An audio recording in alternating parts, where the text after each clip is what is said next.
அனைவருக்கும் இனிய புத்தாண்டு தின வாழ்த்துக்கள் தெரிவித்துக் கொள்கிறேன். இன்றைக்கி வந்து ஏப்ரல் 14க்கான கரண்ட் அஃபேர்ஸை பார்த்துட்ருக்கோம். முதல் கரண்ட் அஃபேர் வந்து என்னென்னா, அம்பேத்கர் பிறந்தநாள் வந்து இன்றைக்கி ஏப்ரல் 14 வந்து அம்பேத்கர் பிறந்தநாள். இது வந்து எத்தனாவது பிறந்தநாள்னால் 135வது பிறந்தநாளாக நம்ம கொண்டாடிட்டுருக்கோம்.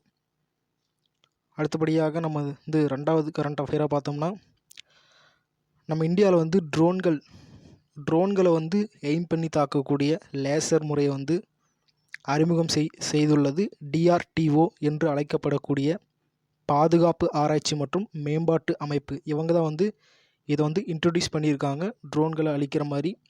அதாவது ஆரம்பத்தில் வந்து இந்தியா கிட்ட இந்த மாதிரி ஒரு ஃபீச்சர் இல்லை.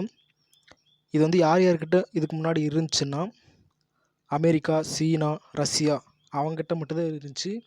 இப்போ இந்த லேசர் தாக்குதல் வந்து நமக்கு இந்தியாவில் வந்து வெற்றி பெற்றதுனால இந்தியாவும் அந்த தரவரிசையில் வந்து வந்திருக்கு. இது வந்து எப்படி தாக்கும்னா, மின்னல் வேகத்தில் வந்து ஆளில்லா விமானம், கண்காணிப்பு சென்சார்ஸ் இதை வந்து ஒரு நொடி பொழுதில் வந்து தாக்கக்கூடிய சக்தி வாய்ந்தது.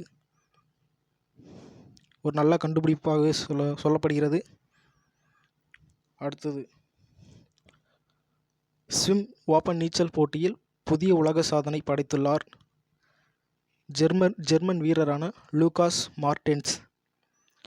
இதில் வந்து என்ன புதிய சாதனைன்னு சொல்லணும்னா, இவர் வந்து இந்த வீரர் வந்து 400 மீட்டரை வந்து 3.39 வினாடி 96 செகண்ட் அந்த மாதிரி ஓடி நீச்சல் கடந்து போய் சாதனை பண்ணியிருக்காரு.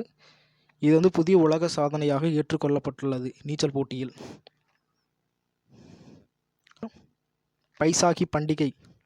இந்த பண்டிகை வந்து எதுக்கு கொண்டாடுறாங்கன்னா, அதாவது அறுவடை திருநாளாக பஞ்சாப் மற்றும் வட மாநிலங்கள் சேர்ந்த மக்கள் வந்து பாரம்பரிய